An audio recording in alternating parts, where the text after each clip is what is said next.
सद्गुरुनाथ महाराज की, गोपाल कृष्ण भगवान की, पार्वती पते हर हर महादेव।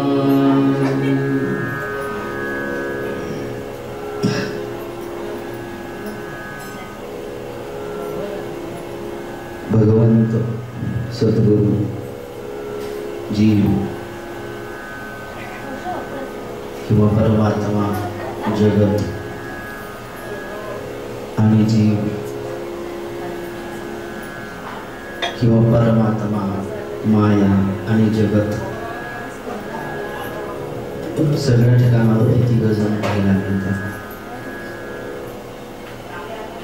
एक भगवंत आहे, दुसरं जगत आहे। भगवंत कुणामुळे याला उत्तर आहे, भगवंतामुळेच भगवंत आहे। भगवंताला कोणी जन्म दिला नाही, भगवंताचे कोणी मायबाप नाही, तो स्वयंसिद्ध आहे।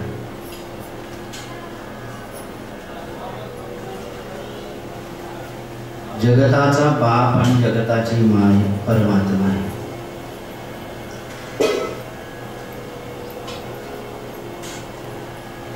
कोणतंही लेकरू ज्या वेळेला जन्म घेत असतं त्याला दोघं जण असतात, एक पिता असतो आणि एक माता असते। पित्याच्या जागेवरती परमात्मा आहे, मातेच्या जागेवरती माया आहे।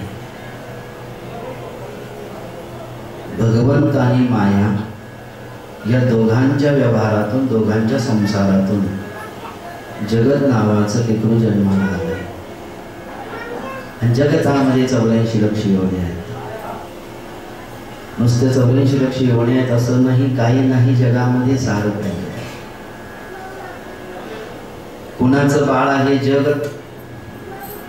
जगत हे भगवंताचं बाळ आहे, मायेचं बाळ आहे।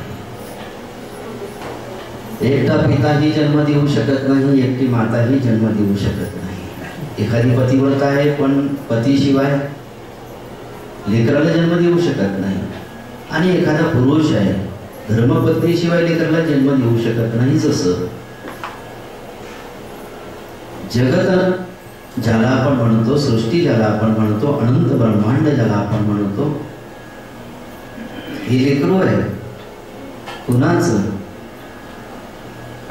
ब्रह्म आणि माया या दोघांचं लेकरू आहे। आणि आपण लेकर आहोत, कुणाचे आहोत? भगवंताचे आहोत। ही गोष्ट काहींना माहीत असते आणि काहींना माहीत नसते। ज्याला माहीत असते त्याला मानू आपण की तो ज्ञानी आहे, ज्याला माहीत नसते मानू आपण की तो अज्ञानी आहे। माई माहीत नाही, बाप माहीत नाही, भाऊ माहीत नाही, बहीण माहीत नाही, काका माहीत नाही, मामा माहीत नाही, साधू माहीत नाही, संत माहीत नाही, भगवंत माहीत नाही। काही माहिती आहे मग याला? एक गोष्ट खरी असते, सगळ्या गोष्टी सगळ्यांना माहीत नसतात। सगळ्या गोष्टी सगळ्यांना माहीत नसतात, सगळ्या गोष्टीचं ज्ञान सगळ्यांना नसतं। काही गोष्टीचं ज्ञान आपल्याला नसलं तरी काही विशेष फरक पडत नाही। असलं काय नसलं काय, समजा मला नाचावं कसं हे मला समजा ज्ञान नाहीये, काय फरक पडला, काही नुकसान झालं याने, काही नुकसान झालं, मला नाचता येणार नाही, नाचावं कसं मला माहित नाही। काही ज्ञान, सारी ज्ञान साऱ्यांना नसतात। मनुष्याला आपल्या जीवनामध्ये काही गोष्टीचं ज्ञान जरी नसलं तरी जीवनावरती त्याचा काही परिणाम होत नाही। काही गोष्टीचं ज्ञान जर का झालं तर नुकसान मात्र होण्याची शक्यता असते। ज्ञान झालंय, काही गोष्टीचं ज्ञान झालं आणि परमकल्याण होण्याची शक्यता असते। म्हणून विद्येमध्ये 2 प्रकार पडले, एक पराविद्या आणि दुसरी अपराविद्या। आदिभौतिक विद्या, अध्यात्म विद्या, आदिभौतिक विद्या आणि ब्रह्मविद्या। ब्रह्मविद्येचं ज्ञान, ब्रह्मविद्या ज्याला प्राप्त झाली त्याला परमात्मा दृष्टी समोर येतो. अध्यात्मविद्या ज्याला प्राप्त झाली, सर्व व्यापक परमात्मा त्याच्या प्रतीतीला अनुभूतीला येतोय आणि त्याचा उद्धार होतो.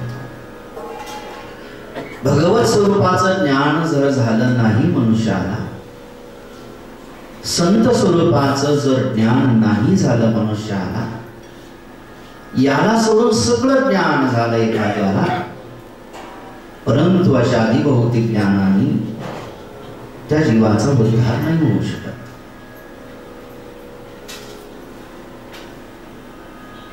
म्हणून सारं ज्ञान साऱ्यांना नसतं. कोणाला काही ज्ञान आहे, कोणाला कशाचं ज्ञान आहे, कोणाला कशाचं ज्ञान आहे. 14 विद्या 64 कला.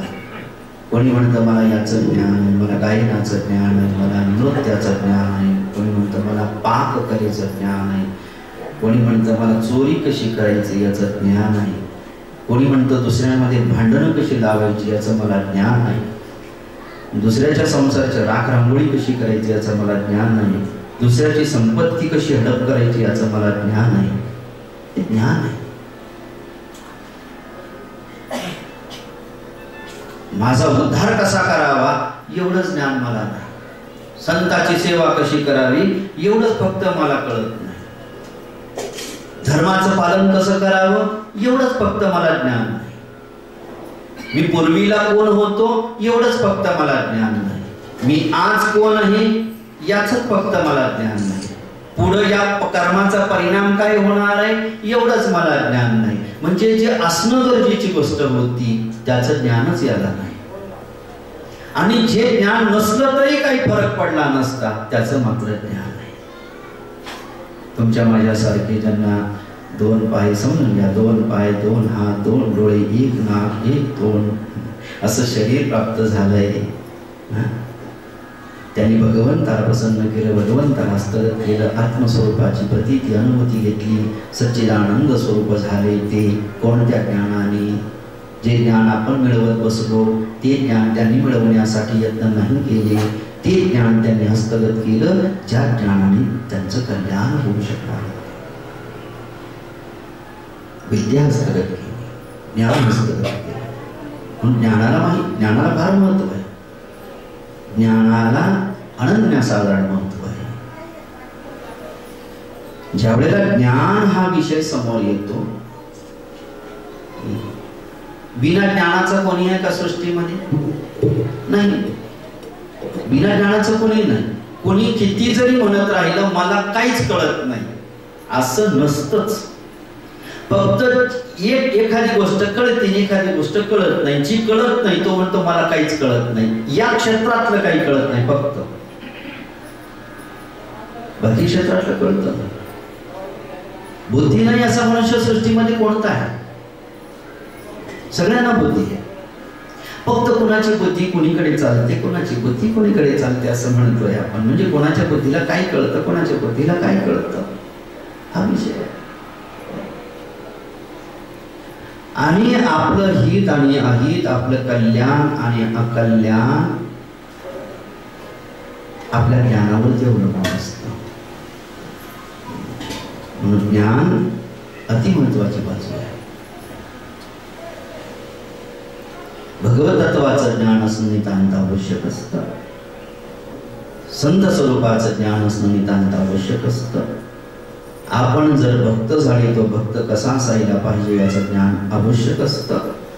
भक्ताने काय करायला पाहिजे, ते कसं करायला पाहिजे याचं ज्ञान असणं नितांत आवश्यक असतं. ज्या वाटेनं आपण चालत असतो त्या वाटेबद्दलचे बारकावे आपल्याला ज्ञात असणं यालाच म्हणतात की परमार्थाचं ज्ञान आहे. ज्याला संसाराचं ज्ञान आहे तो संसारच करणार, किंवा ज्याला प्रपंचाचं ज्ञान आहे तो प्रपंच करणार.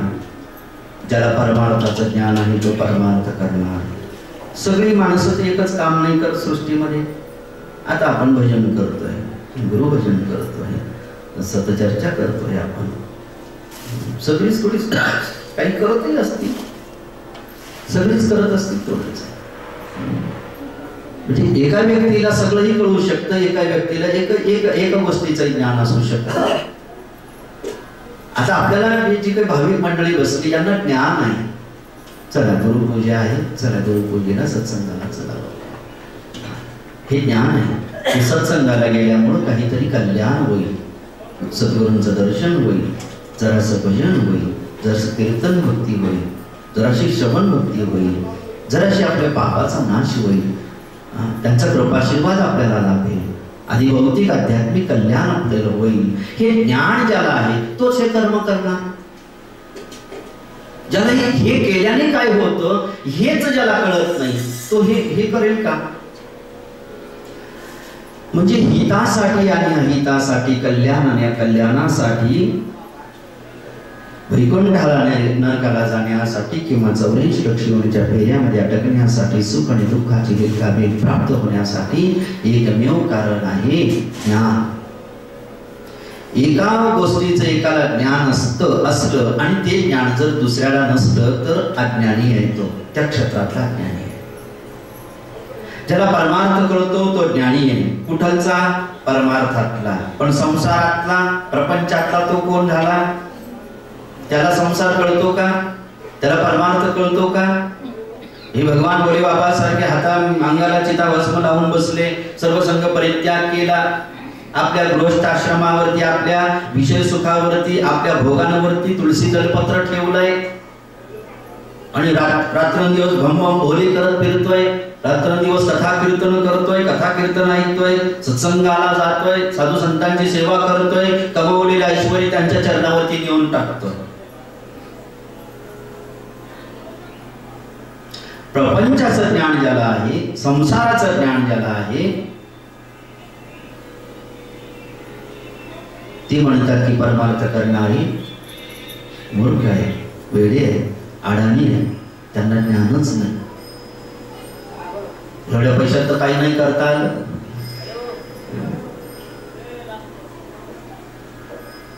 कल्पना बोलली, थोडस बोलते, चांगलं बोलते, त्याच्या पाठीमागे बरं चांगला भाव, थोडस चांगलं करतो. ज्ञान याला कारणीभूत ज्ञान आहे. हा व्यक्तीचा दोष नाही, त्याच्या ज्ञानाचा दोष आहे. इथं सगळे व्यक्ती चांगले आहेत. व्यक्तीची सज्जनता, व्यक्तीची दुर्जनता, व्यक्तीचं साधुत्व आणि व्यक्तीचं असाधुत्व, व्यक्तीचं संतत्व आणि व्यक्तीचं असंतत्व, हे त्याच्या ज्ञानावरती अवलंबून आहे. ज्याला ज्या प्रकारचं ज्ञान आहे तो ते करणार, ज्याला ज्या गोष्टीचं ज्ञानच नाही ती वस्तू तो करणार नाहीच. आणि ज्याला ज्या गोष्टीचं ज्ञान नाही त्याला समोरचा ज्ञानी म्हणतोय. परमार्थ करणाऱ्याला, संसार करणारे, प्रपंच करणारे वेड्यामध्ये काढतात, अडण्यामध्ये काढतात, त्यांना बुद्धीने म्हणतात, काय करावं कळत नाही त्यांना. आणि परमार्थाचं ज्यांना ज्ञान आहे ते म्हणतात त्यांना काही कळत नाही, भोगामध्ये सगळा पैसा खर्च करतात. हे म्हणतात त्यांना काही कळत नाही, ते म्हणतात की यांना काही कळत नाही. कुणाला कळतं? हे मग संतांकडे जावं लागतं, ग्रंथाकडे जावं लागतं.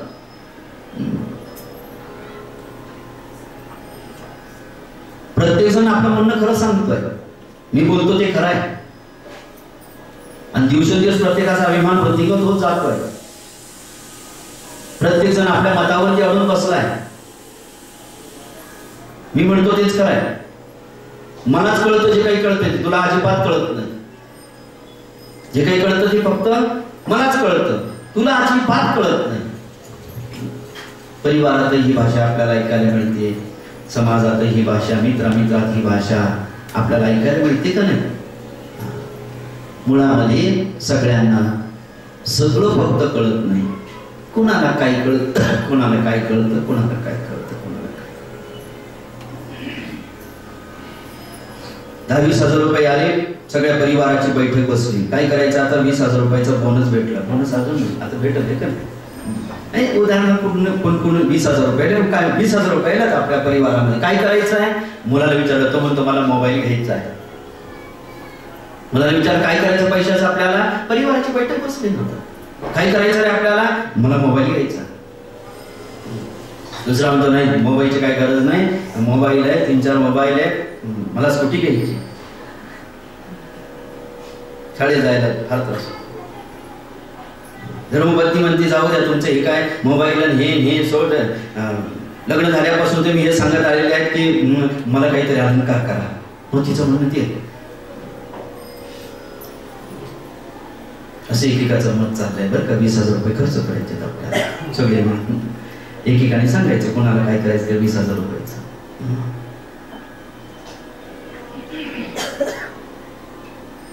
प्रपंचाचं ज्ञान करत्या माणसाला प्रपंचाचं ज्ञान आहे आणि परिवारातल्या सदस्यांना फक्त प्रपंचाचं ज्ञान आहे.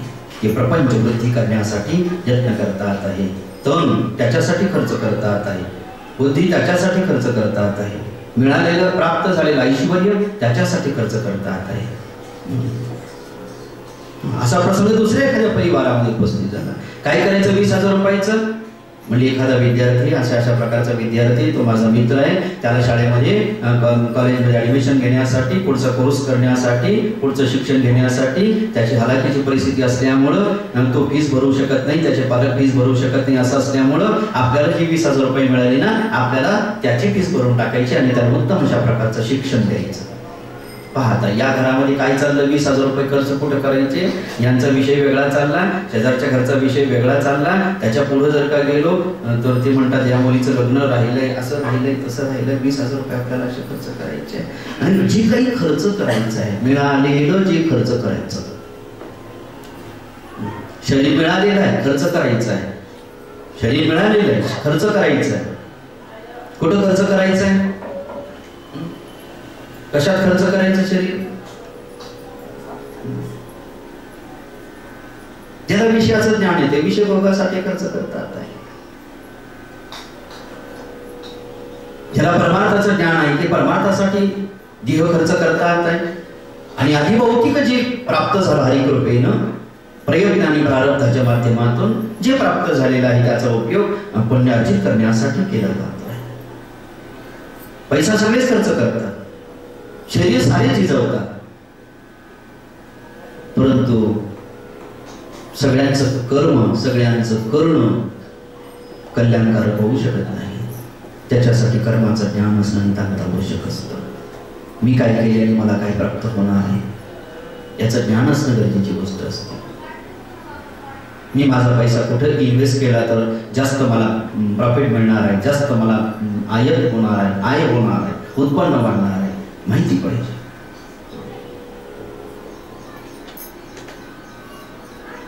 म्हणून ज्या वेळेला ज्ञान हा शब्द आपल्या कानावरती येतो, प्रत्येकाला ज्ञान आहे. 3 प्रकारचं ज्ञान असतं. एक ज्ञान भगवंताचं, भगवत स्वरूपाचं, दुसरं ज्ञान आहे मायेचं ज्ञान आहे, आणि तिसरं ज्ञान आहे प्रपंचाचं ज्ञान आहे. ज्याला ज्या प्रकारचं ज्ञान असतं, दुसरं ज्ञानच नाही त्याला तो तेच करणार, दुसरं ज्ञानच नाही त्याला तो तेच करणार ज्याला ज्याचं ज्ञान आहे.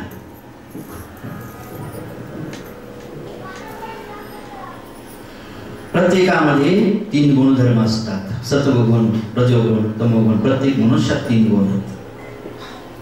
त्याच्यापैकी एखादा गुण वृद्धी झालेली असते त्याची, ज्याच्या शरीरामध्ये सत्वगुण वृद्धी झालेली आहे, ज्याच्या शरीरामध्ये रजोगुणाची वृद्धी झालेली आहे, ज्याच्या शरीरामध्ये तमोगुणाची वृद्धी झालेली आहे. गुणानुसार ज्ञान प्राप्त होत असतं.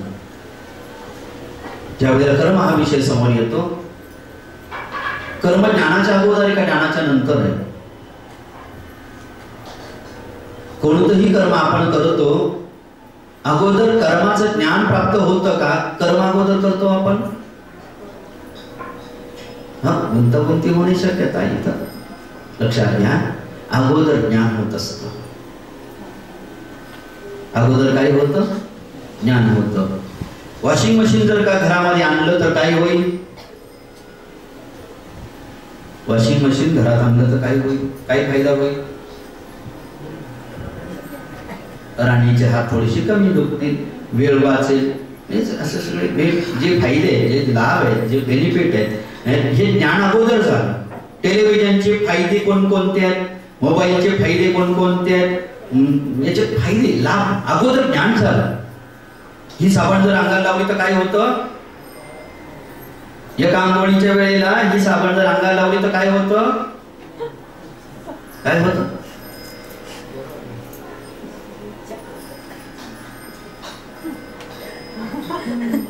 आपण लावतोच आहे पण होत काहीच नाही. अगोदर ज्ञान झालं नंतर कर्म आरंभ होत असतो. अगोदर ज्ञान होतं नंतर कर्म आरंभ होत असतो. हे काय आहे? म्हणजे गुलाबजामुन आहे. कसे लागतात? म्हणजे गोड लागतात. खाल्लं तर शरीराला चांगलं आहे का? म्हणजे एकदम चांगलं आहे. आणा इकडे. ज्ञान अगोदर झालं, कर्म नंतर होत आहे. आता हे बाकीचा विचार बारकाईने तुम्ही करा. सगळे चिंतन करणारी मंडळी आहेत, चिंतन करावं. ज्ञान अगोदर होतं आणि कर्म नंतर होत असतं. ज्ञान जे काही होत असतं हे गुणानुसार होत असतं. गुणानुसार ज्ञान, ज्ञानानुसार कर्म आणि कर्मानुसार सुख दुःख प्राप्त होतं, गती प्राप्त होते. गती कर्मानुसार होते, कर्म ज्ञानानुसार होतं आणि ज्ञान गुणानुसार होतं.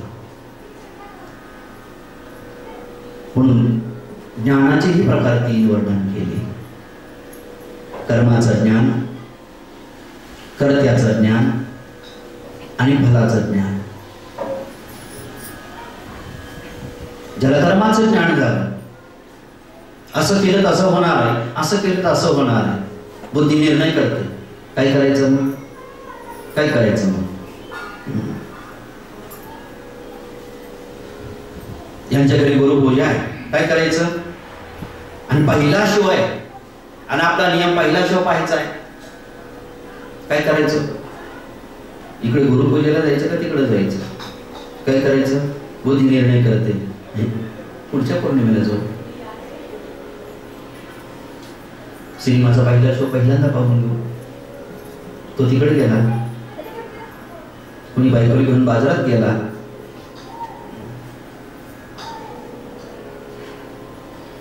कुणी घरदाराच्या परिचयामध्ये लागला.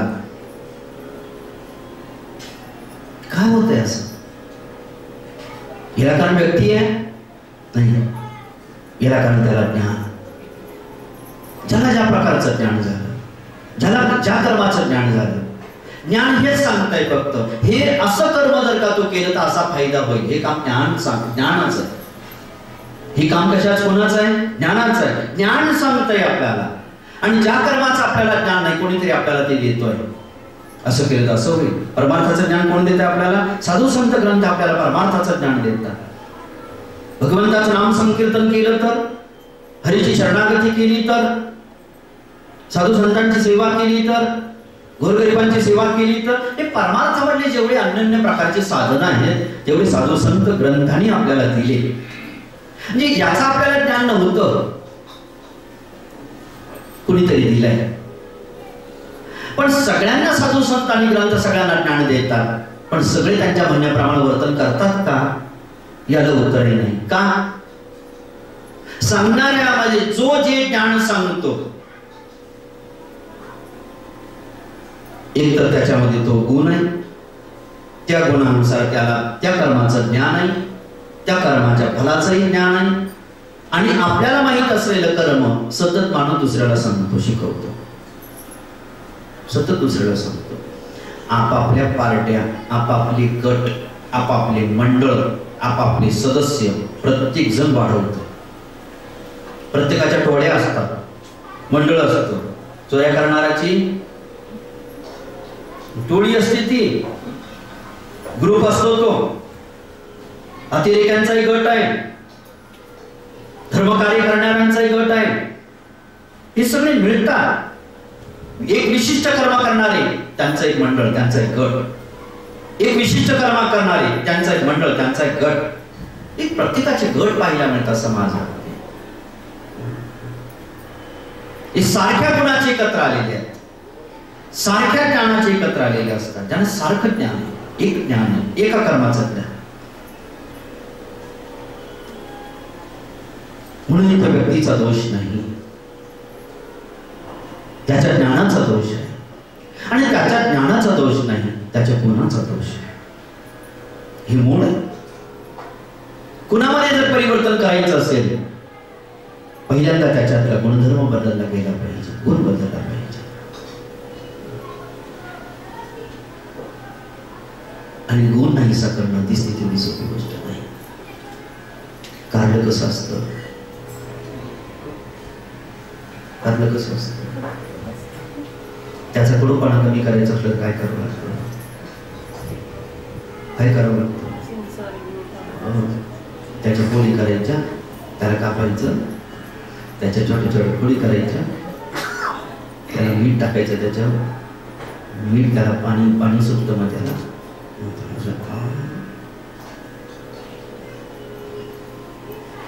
त्याचं कडवटपणा गळून गेला, थोडा कमी झाला, संपला का मग त्याला मसाला करा, मसाला तयार करा, साखरेत टाका, गुळात टाका, कडूपणा कमी झाला गेला का. गुळाला गोड करायचं असलं तर काय करावं लागतं, साखरेला गोड करायचं असलं तर काय करावं लागतं, उसाच्या रसाला गोड करायचं असलं तर काय करावं लागतं. जे मुळात गोड आहेत ना, त्यांना गोड करायसाठी काही करावं लागत नाही, ते मुळातले गोड आहेत. जे कडू असतात त्यांना गोड करायचं असतं. तुम्ही मला गोड करून घ्या, आमची एवढी सेवा गोड करून घ्या, का आमची सेवा कडू आहे ना.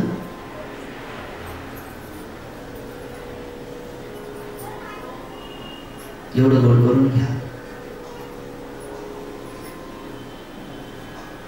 जे गोड आहेत ते गोड आहेत. गोड तुझे रूप, गोड तुझे नाम, भगवंत गोड आहे.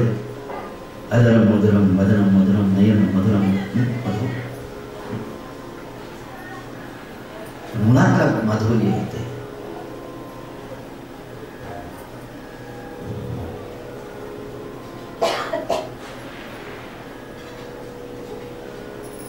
संत ग्रंथ आपल्याला ज्ञान देतात.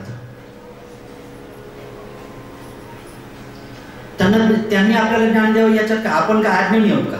आपल्याला ज्ञान आहे, पण त्यांना जे ज्ञान आहे ते आपल्याला नाही, आपल्याला जे ज्ञान आहे ते त्यांना नाही. आपलं ज्ञान त्यांना सांगायला गेले ते म्हणतात तुमच्या ज्ञानाची आम्हाला अजिबात गरज नाही, तुमचं तुमच्याजवळच ठेवा. तुमच्या ज्ञानाची आम्हाला गरज नाही, कारण तुम्हाला प्रपंचाचं ज्ञान आहे, संसाराचं ज्ञान आहे, नाशिवंत वस्तूचं ज्ञान आहे, फक्त विषयाचं ज्ञान आहे, उदरभरणाचंच फक्त ज्ञान आहे, आणि याची काळजी आम्हाला नाही. आम्हाला विषयाची आवश्यकता नाही, धनाची आवश्यकता नाही, धान्याची आवश्यकता नाही, धन कसं मिळावं याची कलेची काही गरज नाही. तो करतोय आमचं सगळं असं म्हणतो. म्हणजे जे ज्ञान आपल्याला आहे ते ज्ञान त्यांना नाही, जे ज्ञान त्यांना आहे ते ज्ञान आपल्याला नाही.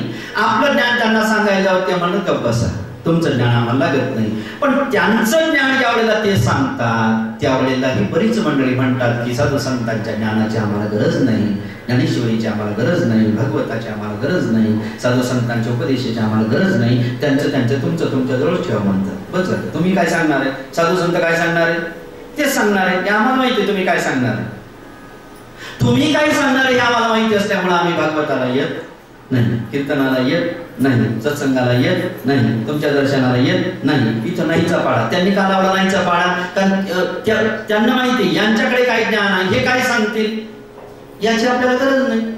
आपल्याला ज्ञान आहे, त्यांना ज्याचं ज्ञान आहे ते त्या कर्मामध्ये रत राहतात. यांना ज्याचं ज्ञान, ज्यांना याचं ज्ञान आहे ते या कर्मामध्ये रत राहतात. हा कर्मामध्ये फरक पडलाय, कर्मामध्ये फरक पडलाय, प्रत्येकाच्या करण्यात फरक पडलाय.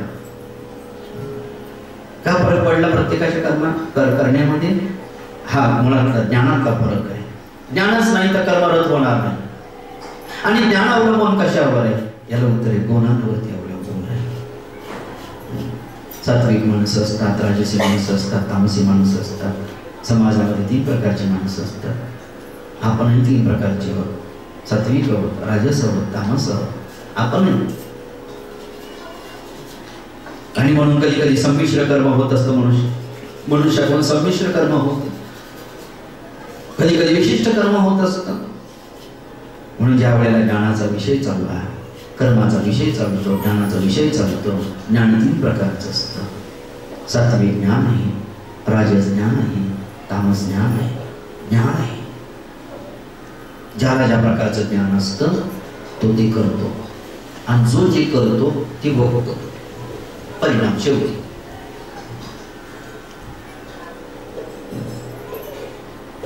सात्विक ज्ञान कशाला म्हणतात? सात्विक ज्ञान भगवंत आहे, मी भगवंताचा भक्त आहे, माझा परमात्मा सर्व व्यापक आहे, सगळ्यात माझा परमात्मा आहे, सगळाच परमात्मा आहे, मी साऱ्याचा म्हणजे भगवंताचा दास आहे. सगळ्यात भगवंत आहे, किंवा पहिल्यांदा सुरुवात मी भगवंत आहे, भगवंत आहे, मी भगवंताचा भक्त आहे, माझा भगवंत सगळ्यात आहे. हे सात्विक ज्ञान आहे. आणि तो भक्ती करतोय कोणाची? त्याला जे दिसेल, त्याला जो दिसेल त्याची भक्ती करतोय. का? त्याला कोण दिसतोय? सगळ्यांमध्ये परमतत्व दिसतंय, त्याला भगवंत दिसतोय, त्याला तो सगळ्यांचे भगवंत म्हणून आराधना करतो, उपासना करतो, भक्ती करतोय. सारे व्यवहार भगवंतासोबत जणू काही करतो अशा रीतीने त्याचं कर्म असतं. ज्याला सात्विक ज्ञान आहे, ज्याला सात्विक ज्ञान असतं तो भेद करत नाही. ज्याला सात्विक ज्ञान असतं तो भेद करत नाही. स्त्री पुरुष, ज्ञानी अज्ञानी, गरीब श्रीमंत, असा तसा, ब्रह्मदेव, भगवान शिव, भगवान विष्णू, राम रावण, कृष्ण शिशुपाल, दंतवक्र, माझा भगवंत आहे ना. राम रूपात आहे तसा रावण रूपात आहे. कोण आहे? माझा श्रीराम आहे. कृष्ण रूपात माझा परमात्मा आहे, तर कंस रूपात आहे माझा परमात्माच आहे. अमृत रूपात माझा परमात्मा आहे, तर विष रूपही माझ्या परमात्म्याचा आहे. भेद नाही. त्याची दृष्टी सम असते. तो सगळ्यांकडे भगवत भावनेनंच पाहतो. जे जे दृष्टी दिसी भूत ते ते मानीचे भगवंत.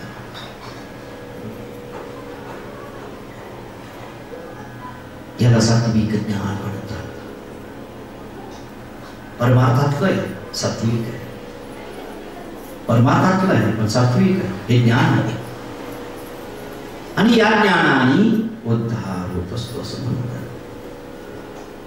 या ज्ञानाने काय होतो? उद्धार होतो. म्हणून हे पवित्र ज्ञान प्रत्येकाला असणं नितांत आवश्यक आहे असं म्हणतात.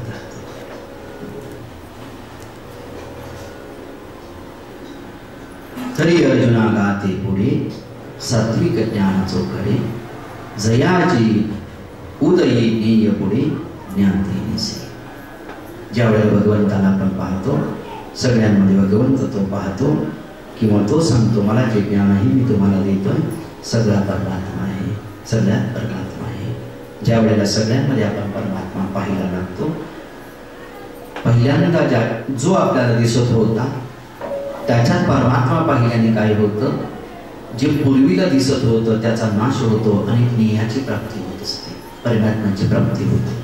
आपल्याला जे पाहायचं असतं ना ते पाहायला आपल्याला मिळू शकतं, जे पाहायचं ते मिळू शकतं.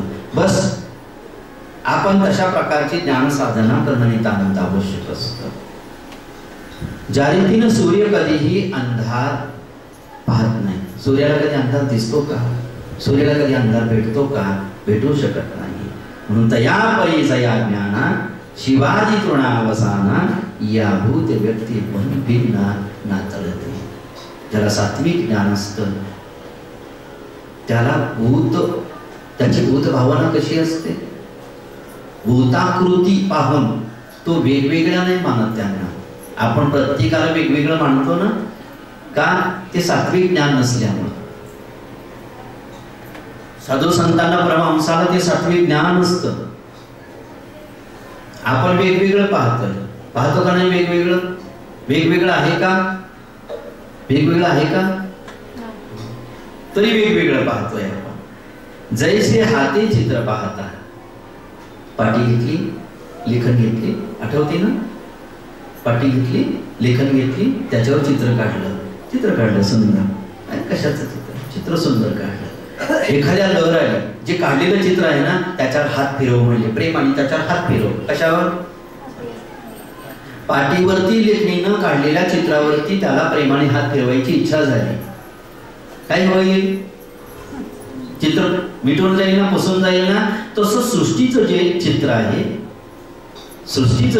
आहे हे वेगवेगळं जे चित्र आहे, एका बाजूला वाघ दिसतो, दुसऱ्या बाजूला हरण दिसते, तर तिसऱ्या बाजूला जे काही वेगवेगळं त्या ठिकाणामध्ये दिसत आहे, दृश्य जो काही प्रपंच आणि संसार आहे याचा पसारा हे चित्र काढलंय कोणी?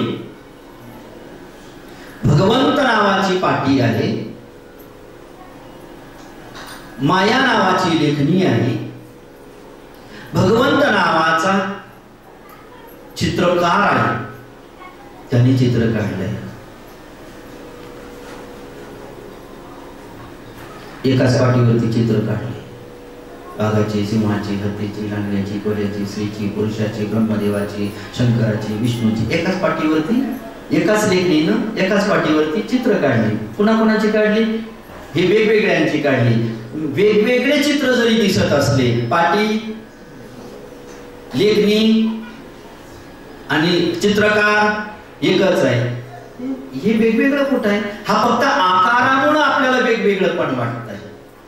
हा भ्रम आहे. आकारामुळे काय होतं? आपण वाघाला वेगळं मानतो, मांजरीला वेगळं मानतो, हरणाला वेगळं मानतो, सिंहाला वेगळं. हे वेगवेगळं का झालंय? वेगवेगळं हा भ्रम आहे. पण मुळामध्ये भगवंत अर्जुनाला सांगतात, अर्जुना जैसे हाती चित्र पाहता होय पाणी मीठ होता. हाती चित्र पाहता पहिला दृष्टांत दिला. सात्विक ज्ञानाने तो अनुभव कसा येतो, परमतत्वाचा अनुभव कसा येतो. ज्ञान मिळणं अत्यंत आवश्यक असतं. ज्याला जे ज्ञान आहे तो ते कर्म करतो, त्या कर्मानुसार त्याला फल प्राप्त होतं. म्हणून सात्विक ज्ञान ज्याला आहे किंवा सात्विक ज्ञान ज्याने हस्तगत केलं त्याला परमतत्व प्राप्त होतं. कारण ज्ञान त्याला ते कर्म करायला होतं. ज्ञान दृष्टी धारण करत असतं. जशी दृष्टी तशी सृष्टी म्हणतात. ज्ञानाने दृष्टी बदलते, ज्ञानाने कर्म शुद्ध होत असतात. म्हणून हाती चित्र पाहता, हाताने जर चित्र पाहिलं गेलं तर मिटून जातात. काही वेळेला असं होऊन झालं, एका ठिकाणावरती असं झालं, दुकानामधून मीठ आणलं 2-5 किलो. ते जुन्या काळात खडी मीठ होतं ना, जाड मीठ असायचं, मीठ आणलं. आता सवय कशी झाली, पांढरं शुभ्र मीठ पाहिजे आणि झरसे गिरजे आहे, झरसे असं केल्यावर सगळी पुढी पडली पाहिजे, इतकं स्पीड पाहिजे झरसे. आणि मग ती दुकानातून लेकरांनी मीठ आणलं, 1-2 किलो मीठ आणलं. आता ते मीठ काळं होतं. मीठ कसं होतं? काळं होतं. आई हुशार होती, लेकराची आई. ते म्हणले काळे वेल्या, म्हणजे काय झालं, एवढं काळं मीठ आणतात का? म्हणजे आई आता दुकानामध्ये गोरं मीठ नव्हतं म्हणून काळं दिलं दुकानदार काका. मी घेऊन आलो, मला मीठ सांगितलं होतं, काळं आण, गोरा आण, सावळा आण, हे तर काही सांगितलं नव्हतं. मला तू सांगितलं मीठ आण. मी दुकानात गेलो, मीठ द्या म्हणून सांगितलं, त्याने 1 किलो मीठ दिलं. घरी आल्यानंतर तू म्हणतो काळं का आणलं? आई हुशार होती. वरती पाणी भरलेलं होतं टाकीमध्ये, तिने नळ चालू केला. किचन वाट्यावरचा तो नळ असतो ना, कशाची काय म्हणतात त्याला ते, हो असं नळ चालू केला आणि ते आणलेलं मीठ आणि त्यामध्ये दूध टाकलं. धुवायला घेतलं लेकरू पाहिलं, बाहेरून आलं, म्हणजे आई काळ्या मिठाचं गोरं मीठ झालं का? ते म्हणजे मीठच गायब झालं.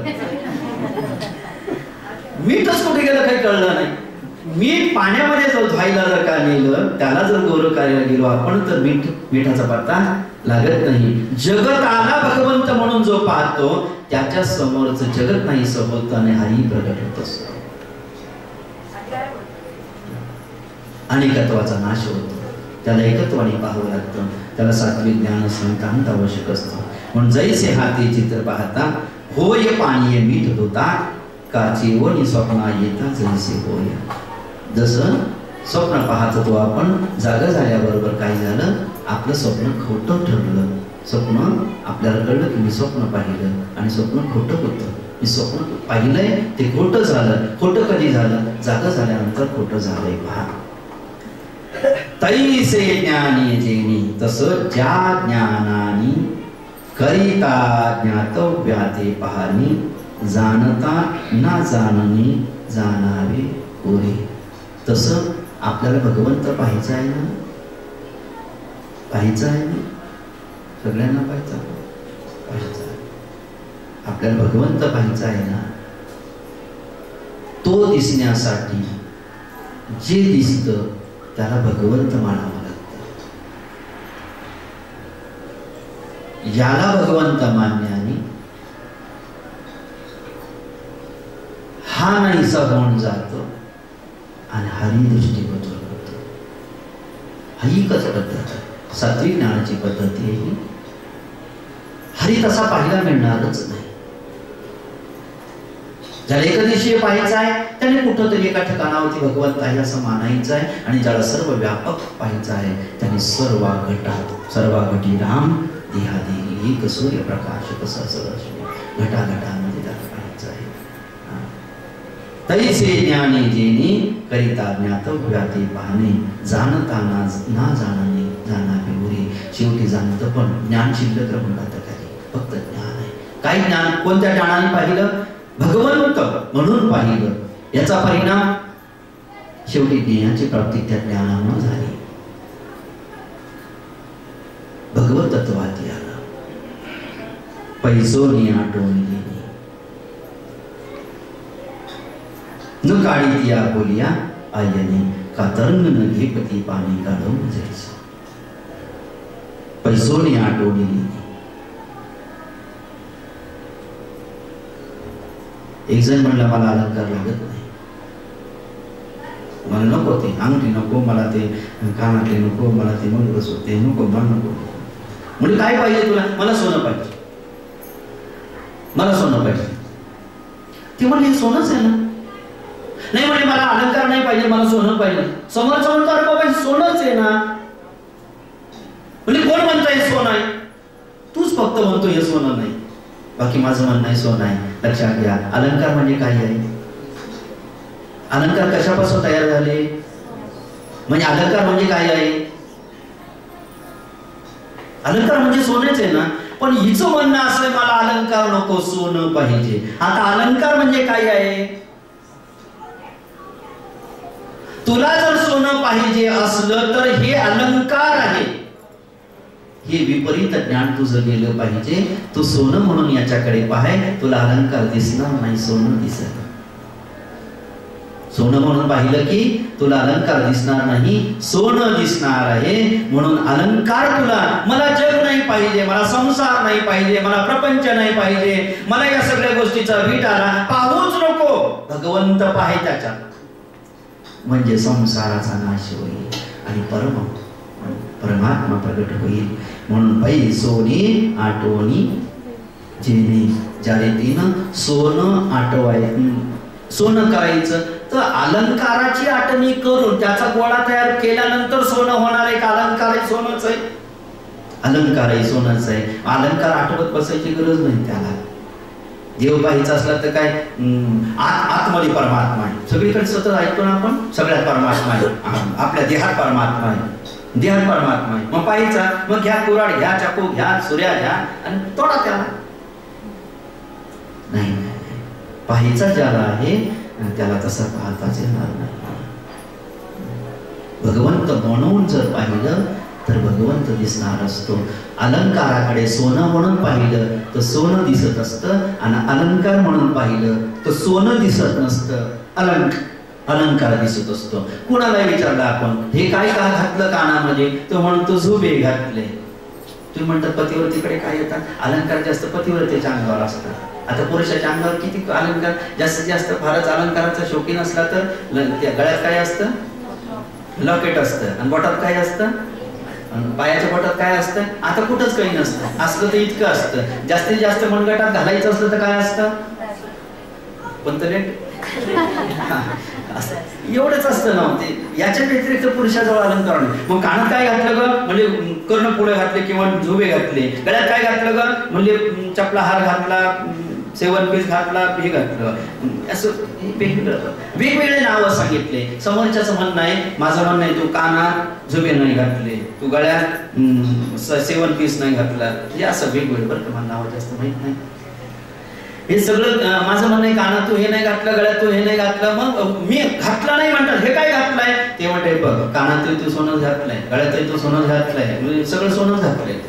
म्हणजे याला काय दिसतंय? हा म्हणतो तू सगळं कानात सोनं, मी सगळं सोनं घातलंय. तो म्हणतो नाही नाही, कानामध्ये मी झोपे घातली. अलंकाराकडे जातो आपण, आकाराकडे जातो, म्हणून देव दिसत नाही. इतकीच अडचण आहे. आपण आकाराकडे जातो, आपण अलंकाराकडे जातो, त्याच्यामुळे सोने पण लोप पावतं. सोन्यावरती जर लक्ष केलं तर आकार लोप पावतो आणि सोनं प्रगट राहतं. अखंड हरी प्रगट ज्याला पाहायचं आहे त्याने आकारावरती न जाता आकार आणि भेद निर्माण होतात, अनेकत्व निर्माण होतं आणि हरी लोपून राहतो. अनेक अलंकार एका सोन्याचे, अनेक अलंकार एका सोन्याचे. एका सोन्यापासूनच अलंकार वेगवेगळे तयार झाले ना. अलंकार जरी वेगवेगळे असले तर सोनं किती प्रकारचं आहे? सोनं एकच आहे. तसं हा भेद भ्रम, भेदाभेद भ्रमा मंगळ म्हणून पै सोने आठवणी लेणी न काढी ती आपोलिया आयनी का तरुण न घेपती पाणी. आता पाणी प्यायचंय, करायला तहान लागली, कंटाळले नाही तुम्ही? 3 वाजेपर्यंतचा टाइम आहे. आज मी काही जास्त नाही ना, सगळे थोडं थोडं बोलले, मी तरी कशाला जास्त बोलले. तहान लागली, जणाला तहान लागली, ते म्हणलं चला आता एवढा मोठा समुद्र आहे, गोड पाण्याचा समुद्र आहे, गोड पाण्याचा समुद्र आहे, चला आपण सरोवराच्या काठावरती जाऊ आणि बरोबर पाणी पिऊ. तहान लागले तर मग सरोवराकडे गेले आणि पाणी प्यायचं म्हणून खाली वाकला, ओंजळ केली. ओंजळ केल्याबरोबर काय झालं? सोर ती लाट जी काही होती ती लाट याच्या ओंजळीत आली. ओंजळीत लाट आल्यावर याने ती लाट पिऊन घेतली. दुसऱ्याने विचारलं, का रे पाणी पिलंस का? म्हणजे पाणी पिलं ना. पाणी पिलं? अरे पाणी पिलंच नाही तू म्हणजे काय? पाणी तुझ्या हातात आलंच कधी? म्हणजे मग काय पिलं मी? ते म्हणजे लाट आली होती तुझ्या हातावर. हा म्हणलं लाव, लाट म्हणजे तरी पाणीच आहे ना. लाट कशाची आहे? लाट पाण्याचीच आहे ना. ती लाट जरी असली तर तिला कोणी पाणी म्हणत नाही, तिला लाट म्हणतात. किती लाटा, लाटा किती असेल ना, पण आहे काय ते पाणीच आहे ना. मग लाट पिली तरी पाणीच पिलं, पाणी पिलं तरी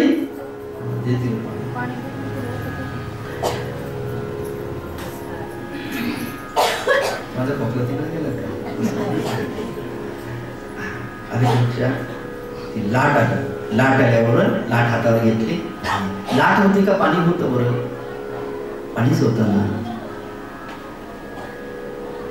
तहानलेल्याचं लक्ष कशावर पाहिजे? पाण्यावर पाहिजे ना. लाटेवर लक्ष दिलं, लाटा कधी बंद होतील बरं? दुसरा शहाणा होता तिथं, तो म्हणला तू तर लाट पिली. तो म्हणला नाही बा, आपली तर तृप्ती जरी आपल्याला तहान लागली होती, मी पोटभर पाणी पिलं. तो म्हणला मी फक्त पाणीच पिणार आहे, तुझ्यासारखा मूर्खासारखा लाट नाही पिणार. म्हणजे नको पिऊ, उभा राहा. लाटा कधी थांबतील? लाटा कधी थांबतील? एक लाट आली की दुसरी लाट आली की तिसरी लाट आली की चौथी लाट आली की हात आणलेला तसाच राहिला, तसाच मेला. तसं भगवंताला पाहणारे सुद्धा मरून गेले, भगवंतानुभूतीला नाही आला. याला कारण भगवंताला पाहण्याची युक्ती नव्हती, भगवंताला पाहण्याची त्याची अनुभूती घ्यायची कला नव्हती. माऊली म्हणतात, भगवंत अर्जुनाला सांगतात, अर्जुना का तरंग न घेपती पाणी गाळून जैसे. तरंग तरंग सोडून द्या, मग खालचं पाणी पाणी पिवावं. तरंगच पाणी आहे, जगतच देव आहे.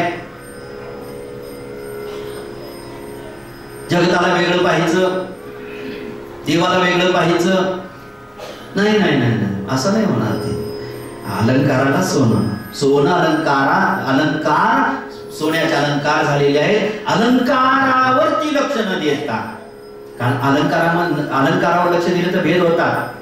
भेद होतात का नाही? कानातलं कधी नाकात घातलं का? का नाही घातलं? हे नाकातलं नसतं, हा भेद झाला. सोन्यात भेद केला का नाही?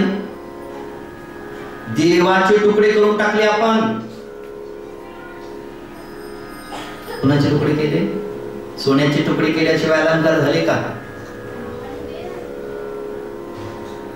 थोडं सोनं कानातल्याला वापरलं, थोडं सोनं नाकातल्याला वापरलं. एक तत्वाने पाहिलं तर सगळं सोनंच आहे ते. म्हणून पै सोनी आठवणी लेणी न काळी आपोली आयनी हा तरंग न घेपती पाणी गाळून जैसे. तैसी जया ज्ञानियाच्या हाता. अशा रीतीनं जो ज्ञानी असतो त्याला सात्विक ज्ञान असतं. न लगेची दृश्य कथा, असं सात्विक ज्ञान ज्याला असतं त्याच्या हाताला त्याच्या दृष्टीला कधीच जगत नसतं. त्याच्या दृष्टीला फक्त हरी असतो.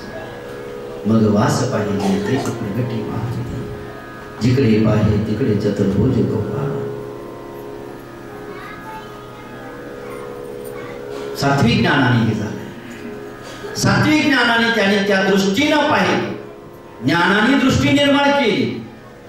अलंकार म्हणून न पाहता सोनं म्हणून पाहिलं की सोनं दिसतं.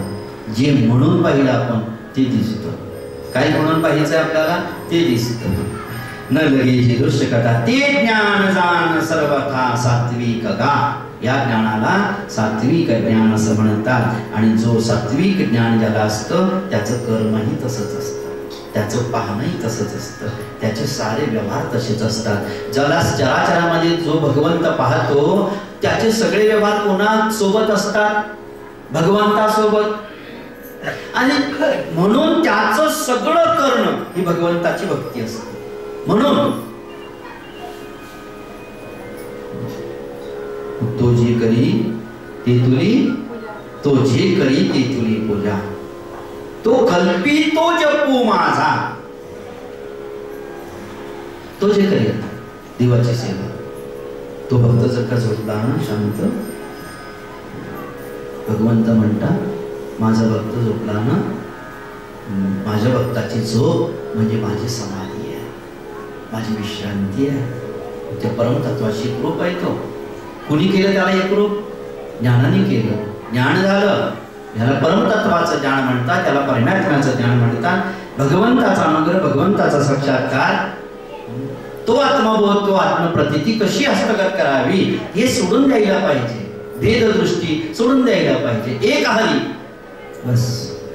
तैसी यया ज्ञानाची हाता न लगेची दृश्य कथा. ते ज्ञान जाण सर्वथा सात्विक गा. ज्या रीतीनं आरसा पाहो जाता कोडे. कौतुकाने आरशासमोर आपण ज्या वेळेला जातो त्यावेळेला आरशात कोण दिसतो?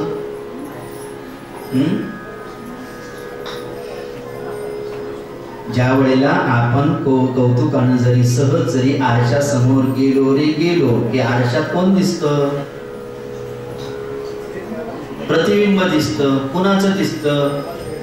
आपलं दिसतं. आपलं दिसतं म्हणजे जो आरशा समोर उभा असतो तो आरशात दिसतो. बरोबर? जो आरशा समोर उभा असतो तो आरशात दिसतो. तसंच आहे म्हणतात आरेसा पाहो जाता पुढे जैसे पाहताची कार्य पुढे. आरशाकडे पाहिल्याबरोबर लगेच तिथं प्रगट होतं. काही वेळ लागतो आरशा समोर उभा राहिला. काय का उभा राहिले? 1 तासापासून म्हणले दिसतच नाही, ते माझं प्रतिबिंब दिसतच नाही. असं कसं होईल?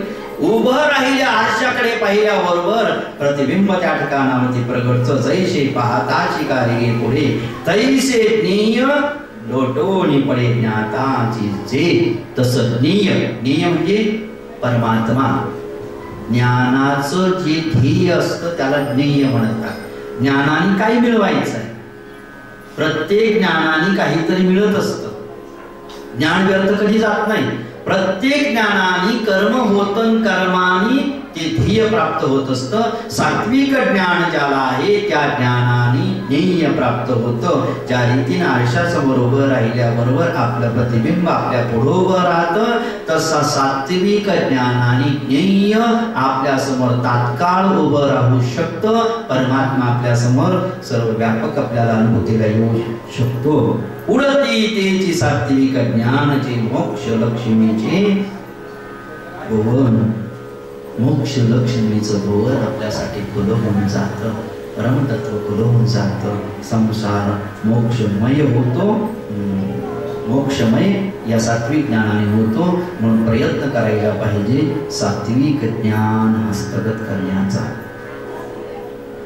आपल्याला तर नाही ना ज्ञान, मग ज्यांना आहे त्यांच्याकडे जाऊन ते ज्ञान हस्तगत करायचं. साधू संतांकडे राजसी ज्ञान नसतं, साधू संतांकडे तामसी ज्ञान नसतं, साधू संतांकडे सात्विक ज्ञान असतं. असं ज्ञान सात्विक ज्ञान जे भगवंताचा अनुग्रह भगवंताची अनुभूती करून देणार असतं. म्हणून तै ज्ञान पैगा बरवे.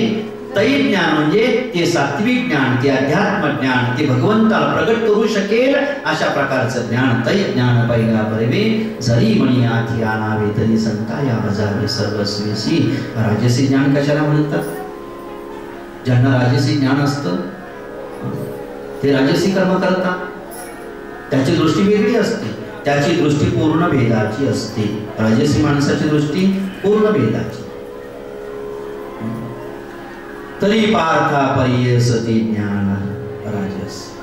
जे भेदाची कास धरणीच आहे, भेदाची कास.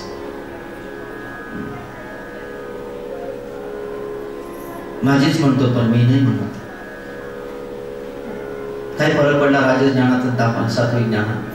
सात्विक ज्ञान ज्याला असतं ना तो सगळ्यांना मीच समजतो, तो सगळ्यांना मी समजतो. राजस ज्ञान जर असं ना, ही माझी धर्मपत्नी आहे, हा माझा मुलगा आहे, हे माझं घर आहे, ही माझी गाडी आहे, हे माझी कॉलनी आहे, हे माझं शहर आहे, माझं. सात्विक ज्ञानामध्ये माझं पण नाही, मी पण नाही, आणि ती मी सुद्धा शुद्ध आहे. तो म्हणतो माझी धर्मपत्नी आणि मी. माझी धर्मपत्नी मीच आहे, माझी लेकरं मीच आहे, हे घरही मीच आहे, ही कॉलनी मीच आहे, हे शहरही मीच आहे, हे विश्वची माझे घर. ऐसी मती जयाची स्थिर किंबहुना चराचर आपण झाला. जे दिसतं तो ते होऊन जात, भेद नाही करतो. राजसी ज्ञानामध्ये भेद आहे. पहा, लक्षात घ्या. 5 मिनिटं घेऊ आपण. जे भेदाची कास धरून चाले, चित्र विचित्र भूताची आपण आतोनीची करिया बहुचके ज्ञात या आणि जेनी. जैसे साचा रूपाड घालोनी विसराचे कवाड, मग स्वप्नाचे काबाड ओवरी नेत्रा. जे साच स्वरूप आहे, जे सत्य स्वरूप आहे, त्याचा विसर पडला आणि स्वप्नामध्ये अनेकत्वाचा भ्रम निर्माण झाला. आणि जे व्यवहार करतो ते भेदामध्येच करतो, भेद ठेवून करतो. आणि म्हणून राजसी ज्ञान हे मध्यम ज्ञान झालं. अलंकारपणे झाकले बाळा सोने का वाया गेले. ते म्हणजे चांगलं बिस्किट होतं, घरामध्ये चांगलं बिस्किट होतं, कशाला अलंकार केले. आता सोनं घरात होतं, त्याचे अलंकार जरी केले तर घरातलं सोनं गेलं का? सोनं नाही गेलं, फक्त सोन्याचं काही झालं, रूपांतर झालं. अगोदर घडी त्या रूपामध्ये होते एका विशिष्ट चौकडी रूपामध्ये, बिस्किट रूपामध्ये, आता फक्त अलंकाराच्या रूपाला आलं. ते का सोनं वाया गेलं का? अलंकारपणे झाकले बाळा सोने का वाया गेले. तैसे नामी रूपी दुरावले अद्वैत जया.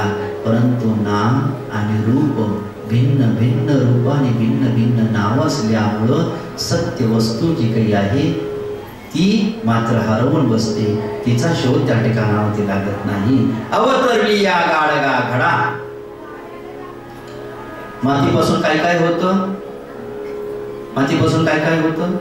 म्हणले जे कुंभार दादाला जे करायचं ते होतं, ज्याला जे करायचं ते होतं, फक्त करता आलं पाहिजे. मग मातीपासून घडा तयार केला, माठ तयार केला. ते भाजी करतात काय, कशात त्याला काय म्हणतात? हो, तवली म्हणतात, तवली म्हणतात. त्याचा तवा तयार केला, याचे वेगवेगळे पदार्थ, पंथी तयार केली, मोडकं तयार केलं, सुकळं तयार केलं. कशापासून तयार केलं? मातीपासून. सगळ्या वस्तू तयार करायला माती वेगवेगळी आणली होती का? एकाला माठ तयार केला तर हिमालयातली आणली तरी काय मातीच आणली ना. एवढे वस्तू तयार केल्या, शेवटी मातीपासूनच तयार केल्यात ना. म्हणून अवतरली गाडगा घडा. गाडगा तयार झालं, मडकं तयार झालं, तुम्ही तयार झाली, तवा तयार झाला, हे सगळं तयार झालं. हे आपल्याला जर कोणी विचारलं हे काय आहे, आपण म्हणतो माठ. हे काय आहे? पंथी. हे काय आहे? सुगडं. हे काय आहे? तवा. एक जण म्हणतो फक्त याचं म्हणणं पूर्ण खोटं आहे. म्हणजे तुझं म्हणणं काय? ही सगळीच माती आहे. माठ तरी मातीच आहे, पंथी तरी मातीच आहे, सुगडं तरी मातीच आहे, तवा तरी मातीच आहे. हे मग याला विचारलं तुला माती नाही दिसले का? म्हणले सुगडं दिसतं म्हणून माती दिसत नाही ना. सुगडं दिसतं म्हणून माती दिसत नाही, पंथी दिसते म्हणून माती दिसत नाही. मग ती माती दिसावी यासाठी सुगडं म्हणजे काय हे कळलं पाहिजे, सुगडं कशापासून तयार झालं हे कळलं पाहिजे. सुगडं पंथी नाना प्रकारचे हे जे अनेक आकार तयार झाले मातीपासून झाले. ही माती आहे, ही माती आहे, ही माती आहे, ही माती आहे, ही माती आहे. या ज्ञानाचा जर पाठपुरावा आपण केला, माती सुगड्याचा लोप होतो आणि माती दिसते. पाहिला निघालो देव आणि पाहतोय जगत, अशा देव कधीच दिसत नसतो. ज्याला देव पाहायचा आहे त्याला देवच पाहावा लागतो, जग पाहून चालत नाही. जगातच तो आहे, सगळ्यातच तो आहे. म्हणून हे दृश्य रूप आपल्या दृष्टी समोरचा नाश व्हावं यासाठी हा भ्रम सोडावा. का? वस्त्रपणाचे न्यारोपी.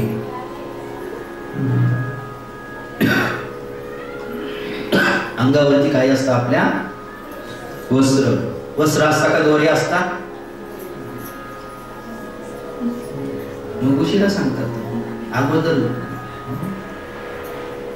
दोरेच असतात, पण आडवे उभे विणलेले काय आहेत ते दोरे आहेत. आडवे उभे विणले तर ते रूपाला आलं ना. मग रूपाला आलं की नाव बदललं. आता त्याला कोणी दोरे म्हणतच ना. आडवे उभे दोरे एकत्र आले की त्याला आपण लगेच नाव बदललं. आता त्याला दोरे म्हणत नाही. दोरे सुद्धा नाही, ते दोराच आहे. एका दोराचे तुकडे आहेत. ते अनेक का झाले? ते दोरे सुद्धा अनेक का झाले? त्याचे तुकडे केले आपण. नाही तर जे काही बंडल येतं ते समजा 100 मीटर जर का आलं तर त्या 100 मीटर किती दोरा? एका रीड मध्ये 100 मीटर समजा दोरा आला, किती दोरे आहेत ते? किती दोरे? एकच दोरा. मग सांग, मला मदत करा. एक दोरा आणि मग कात्री घेतली 2-2 फुटाचे 2-2 फुटाचे 2-2 फुटाचे त्याचे तुकडे केले. किती दोरे? एकच आहे ना दोरा. एका दोऱ्याचे काय झाले? फक्त तुकडे केले. इतके तुकडे केले दिसतात तेवढेच नाही, एवढे तुकडे केले. दोरा एकच आहे. बरं, एवढ्याने फरक पडणार. याचं वस्त्र विणलं, आडवे उभे दोरे झाले, त्याला आपण वस्त्र म्हणतोय. आता दोरेपणाचा दोरे असून सुद्धा दोरा दिसत नाही, वस्त्र दिसत आहे. तसा देव असूनही देव दिसत नाही. का दिसतंय? आपलं लक्ष देवावरती नाहीच आहे ना, तर देव दिसल कसा हा प्रश्न आहे. ज्याला देव पाहायचा आहे त्याचं लक्ष देवावरतीच असायला पाहिजे. आपलं लक्ष आकारावरती जात आहे. आपलं लक्ष आकारामुळे भेद निर्माण होतात आहे आणि अभेद तत्वामध्ये अखंड आकारामध्ये अखंड परमतत्वामध्ये आपण मग ते हाती लागत नाही. आपल्या दोरा दिसतच नाही त्याला. आपल्याला तरी दोरे कुठं दिसतात आहे? कापडच दिसतात आहे. तैसी जया ज्ञाना जाणोनी भूत व्यक्ती भिन्ना. म्हणून काही ज्ञान असतं भूत भिन्न, भूत व्यक्ती किंवा भूत आकार हे भिन्न पाहतोय, ते त्याला ज्ञान नाही. म्हणून तैसी जया ज्ञाना जाणोनी भूत व्यक्ती भिन्ना. ऐक्यबोधाची वासना निमून गेली. ऐक्यबोध जो असायला पाहिजे होता ती बोध नाहीसा झाला. राजस ज्ञान आहे. अनेकत्वाने पाहतोय, भेददृष्टीनं पाहतोय, भेदबुद्धीनं पाहतोय, सुगड म्हणून पाहतोय, पंथी म्हणून पाहतोय, गाडगा म्हणून पाहतोय, गोडका म्हणून पाहतोय. त्याच्यामुळे माती दिसतच नाही. असूनही देव असूनही दिसत नाही. हे तर खरंच आश्चर्य आहे. माती असून सुद्धा दिसत नाही. गाडगं दिसतं, सुगडं दिसतंय. दोरे असूनही दिसत नाही. वस्त्र दिसत आहे. परमात्माच आहे तरी सुद्धा तो दिसत नाही. स्त्री दिसते, बाकी सगळं दिसतं बरं का. पुरुष दिसतो, स्त्री दिसते, पुत्रा दिसतो. शमी जैव स्वपाकेच पंडित समदर्शना. गीता शेवटी 18 अध्याय सांगते. त्या पंडित आला, त्या सात्विक ज्ञान ज्याला आहे त्याला कसं दिसतंय? तो भेद करत नाही. त्याचं सात्विक ज्ञान आहे. राजस ज्ञान तैसे पदार्थ भेद बहुवस. राजस ज्ञान पदार्थामध्ये भेद करत आहे. पदार्थात भेद जाणवणे लहान थोर वेश. हा लहान आहे, हा मोठा आहे, हा स्त्री आहे, पुरुष आहे, हा या धर्माचा, हा या वर्णाचा, हा या संपंथाचा, हा या संप्रदायाचा. हे भेद बहुवस वेगवेगळा पाहतोय सगळं. एक परमात्मा, एक हरी आत्मा, जीव शिव सम. वाया तो दुर्गमांना घाली मन ज्ञानोबारे म्हणतात. उगी नको ते साधन करू नका ना तुम्ही, नको तिथं डोकं लावू नका ना तुम्ही. परमात्मा शोधायला निघाले ना, परमात्मा पाहिला निघाले ना, या शुद्ध भावनेनं पहा, तो लगेच दिसतोय. करतळे आवळे मग हातावरती आवळा ठेवायचा तसा दिसतोय ना म्हणले तो, एवढं लपून थोडीच बसलाय. पण जो दिसतोय तो मानत नाही, जो दिसत नाही तो मानतोय. आणि दिसणाऱ्याला देव मानल्याशिवाय तर काही देवाचा शोध लागत नाही. अशी अडचण झाली. आता म्हणून दैसे पदार्थ भेद बहुवस जाणून लहान थोर वेश आतले जे राजस ज्ञान येतं. याला समजून घ्यायचं की राजस ज्ञान आहे. राजस ज्ञानाने परप्राप्ती होत नाही. राजस ज्ञान ज्याला आहे फक्त नानात्वाची प्राप्ती होते, संसारिक पदार्थाची प्राप्ती होते, आदिभौतिक पदार्थाची प्राप्ती होते. परंतु आदिभौतिक पदार्थामध्ये या सृष्टीमध्ये किंवा जो परमात्मा त्या ठिकाणावरती गुप्त झाला, परमात्मा गुप्त झाला याला कारण फक्त अज्ञान आहे, म्हणजे ज्ञान नाही. राजस ज्ञान, राजस ज्ञान ज्याला आहे त्याला हरी कधी दिसत नाही. हरी दिसतो त्याला ज्याचं ज्ञान सात्विक आहे. आणि याच्यानंतर तामस ज्ञान. तामस ज्ञानाचं तर काय, त्याला ज्ञान आहे फक्त म्हणावं लागतं हे ज्ञान आहे, बाकी तामसी आहे. जसं एखादी गोष्ट पिण्याजोगी, काय काय असतं पिण्याजोगं? पिण्याजोगं काय काय असतं? पिण्याजोगं दूध असतं, आधी पिण्याजोगं अमृत असतं, पिण्याजोगं गाईचं दूध असतं किंवा दूध असतं. अजून पिण्याजोगं काय असतं? पाणी असतं. अजून पिण्याजोगं काय असतं? रस असतो. अजून पिण्याजोगं काय असतं? मद्य असतं, दारू असते. पिण्याजोगी नसते पण म्हणावं लागतं पिण्याजोगी आहे. आलं का लक्षात? पिण्याजोगी नसते पण म्हणावं लागतं पिण्याजोगी आहे. तसं तामस ज्ञान नाहीच आहे पण म्हणावं लागतं हे तामस ज्ञान आहे. या तामस ज्ञानाला वेद नाही, शास्त्र नाही, पुराण नाही, यांना काहीच नाही. धर्म नाही, अधर्म नाही, हे मानत नाही, हे जाणत नाही, भगवंत जाणत नाही. यांचा आत्मा, यांचा परमात्मा म्हणजे फक्त देव, देहालाच आत्मा म्हणतात.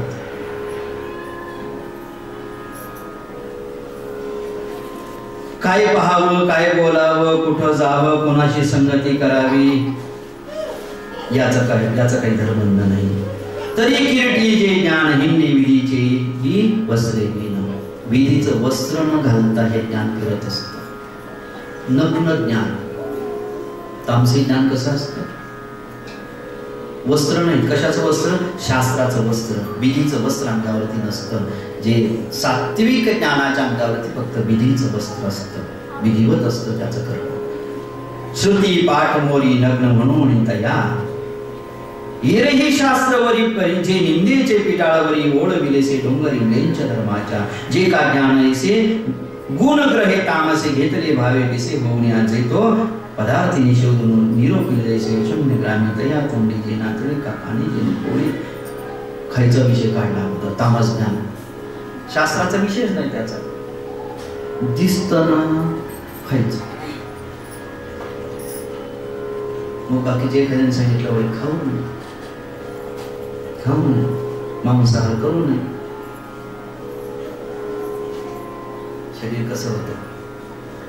कोणताच आजार होत नाही. दारू पिऊ नये.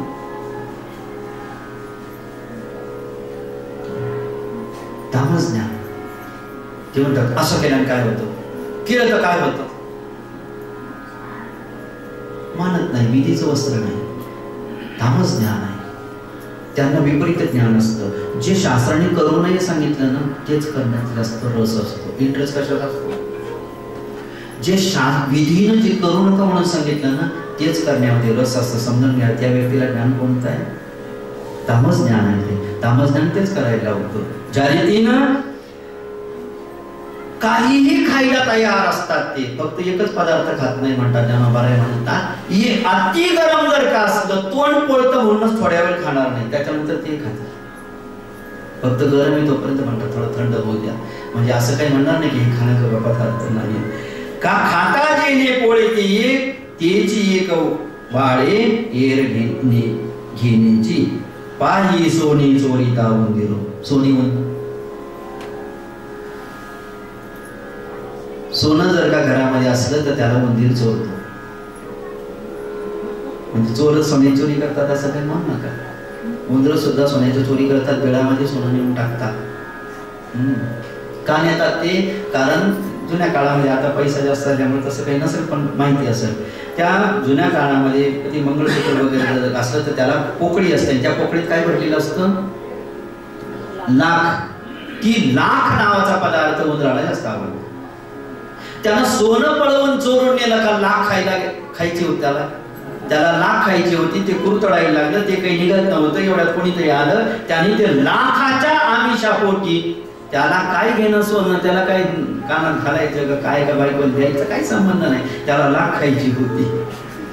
नाग बाप आहे सोने चोरीता उंदिरू, न म्हणे थर थर बिथरू. सोने चोरताना त्याला काही भीती वाटते का उंदराला? का त्याला माहितीच नाही सोनं चोरल्याने इतका धडके खावं लागतं, माहितीच नाही त्याला. आपण काय चोरतो हेच माहित नाही. तसं तामसी ज्ञान ज्याला आहे ना, त्याला आपण काय करतो याचं ज्ञानच नाही, त्याचा परिणामच माहित नाही त्याला. जेने मांस खाईरू काळे घोरे, मांस सेवन करणारे माणसं कुठं म्हणतात का? मांस खाणारी माणसं म्हणतात का कुठं? नको नको, हे बोकड्याचं नको का म्हणले, हे मांस काळं आहे, हे मांस गोरं आहे, असं काही मांस खाणारे म्हणतात का? कोणाचंही चालतं, फक्त काय पाहिजे?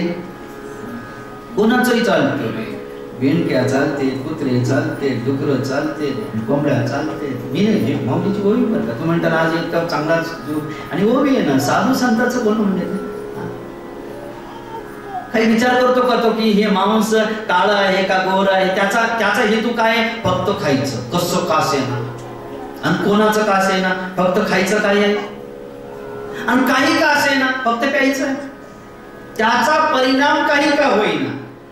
विधीचं वस्त्र नाही ना नेसलेलं, अविधीपूर्वक सगळं कर्म अविधीपूर्वक त्या ठिकाणावरती करतोय. ज्याला तामस ज्ञान आहे त्याला त्याचे फायदे माहीत असतात. तर पिल्याला काय होतं, तो म्हणतो अजिबात टेन्शन राहत, विधी अवस्था प्राप्त होऊन जाते. असो ऐसा कोठे आठवायचे नाही, हीच विधी भोगवतच्या. ते म्हणतात दिवसभर काबाड कष्ट करायचे आणि असं केलं की शीन चालला जातो. आणि साधू संत म्हणतात भाग गेला सीन गेला. त्यांनी किती लिटर पिली होती शीन घालवण्यासाठी? कशाची पिली होती? त्यांनी ती वेगळीच पिली. हो, नाना वना माझी गोवरी, कळसणी जीवी न करी, कण जीत मेली न विचारी. वैसता माशी जी काही असते ती याच्यावर त्याच्यावर बसते, विचार करते की ती हे मेलेलं आहे. जिवंत माणसाच्या अंगावर काही फोड झाला, काही पशु पक्ष्याच्या अंगावरती जखमा झाल्या, त्याच्यावरही माशी बसते. आणि मेलेलं जर ढोर असलं तर त्याच्यावरही माशी बसते. म्हणजे माशीला फक्त काय करायचं असतं? खायचंय फक्त. ते खाण्याजोगं आहे का नाहीये, का पवित्र आहे का नाहीये, फक्त खायचं, फक्त खायचं. घरचं खाय, हॉटेलातलं खाय, याच्या हातचं खाय, त्याच्या हातचं खाय फक्त. जे मिळेल ते खाय. मला भूक लागली आणि काय देऊ? जे असेल ते, जे असेल ते पवित्र आहे का याचा विचार नाही, ते खाण्याला योग्य आहे का याचा विचार नाही. या व्यवहाराने पुढं काय भविष्य माझं कसं परिवर्तन होणार याचा विचार नाही. नाना वना माझी बोहरी, कडसणी देवी न करी, का जीत मेली न विचारे. वैसता माशी आगावाता का वाढल्या, साधूक का सडलिया, विवेको कावळ्या नाही जैसा. कावळ्याला काय विवेक आहे का? सडलेला आहे का, ताजं आहे का, सडलेला आहे का, याचं आहे का त्याचं आहे? काहीच नाही, फक्त ताव मारायचं, खायचं. कैसे निषिद्ध सांडवणे द्यावे. निषिद्ध जे काही आहे ते सोडून द्यायला पाहिजे याचं ज्ञान नाही.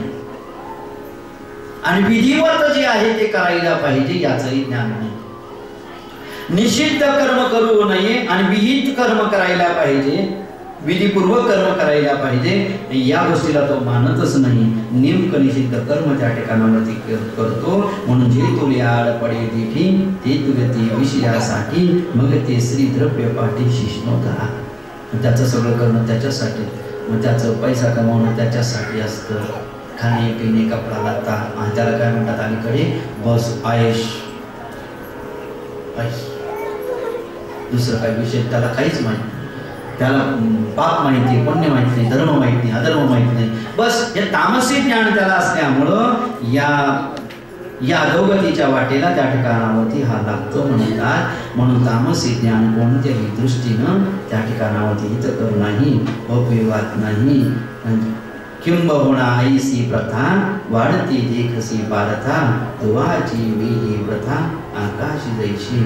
आकाशामध्ये आपण काही पेटलं किंवा पेटवलं त्याचा धूर आकाशात जातो. काही उपयोग आहे का आकाशात धूर जाऊन?